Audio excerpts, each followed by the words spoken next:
আমার কেন্দ্রীয় মন্ত্রীর সম্মানীয় উপদেষ্টা কেন্দ্রীয় মন্ত্রীর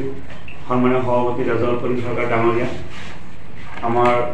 কেন্দ্রীয় মন্ত্রীর উপসভাপতি আব্দুর রহমান বিশ্বাস ডাঙরিয়া, আমার জিলা সমিতির বিভাগীয়সকল, আঞ্চলিকৰ সমূহ বিভাগীয়সকল আৰু আমাৰ আমচুৰ দৰং জিলা সমিতিৰ প্ৰাক্তন সভাপতি তথা সাংবাদিক বন্ধুসকলৰ আহ্বান মৰ্মে আৰু সামাজিক মাধ্যমত মোক বহুতেই বিভিন্ন ধৰণৰ তেওঁলোকে মোক মোৰ যি পদক্ষেপটো উঠাই ল'বলৈ আহ্বান জনাইছে আৰু মোক ব্যক্তিগতভাৱেও বহু মানুহে মোৰ এই সিদ্ধান্তটো তেওঁলোকে বিবেচনা কৰিবলৈ আহ্বান জনাইছে আৰু সকলোৰে আহ্বান মৰ্মে আৰু সকলোৰে মোৰ প্ৰতি যি ভাল পোৱা আৰু সেই ভাল পোৱাৰ প্ৰতি মই সন্মান জনাই মই দৰং জিলা আমচুৰ সভাপতিৰ লগতে প্ৰাথমিক সদস্যৰ পদত্যাগ কৰিছোঁ।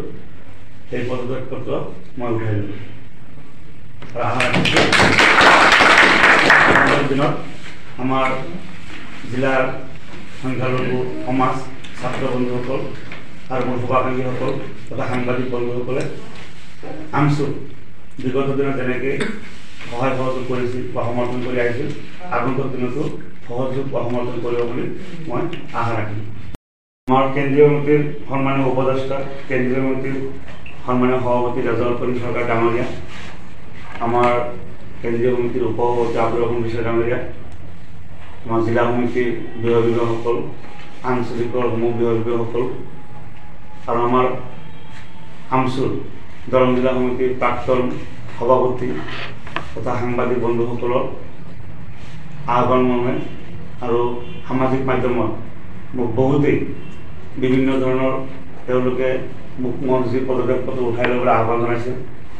আৰু মোক ব্যক্তিগতভাৱেও বহু মানুহে মোৰ এই সিদ্ধান্তটো তেওঁলোকে বিবেচনা কৰিবলৈ আহ্বান জনাইছে আৰু সকলোৰে আহ্বান মৰ্মে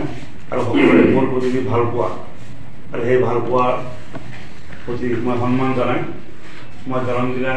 আমচুৰ সভাপতিৰ লগতে প্ৰাথমিক সদস্যৰ পদত্যাগ কৰিছোঁ। সেই পদত্যাগপত্ৰ মই উঠাই দিলোঁ আৰু আগামী দিনত আমাৰ জিলাৰ সংখ্যালঘু সমাজ ছাত্ৰ বন্ধুসকল আৰু মোৰ শুভাকাংক্ষীসকল তথা সাংবাদিক বন্ধুসকলে আমচুৰ বিগত দিনত যেনেকৈ সহায় সহযোগ কৰিছিল বা সমৰ্থন কৰি আহিছিল আগন্তুক দিনতো সহযোগ বা সমৰ্থন কৰিব বুলি মই আশা ৰাখিম।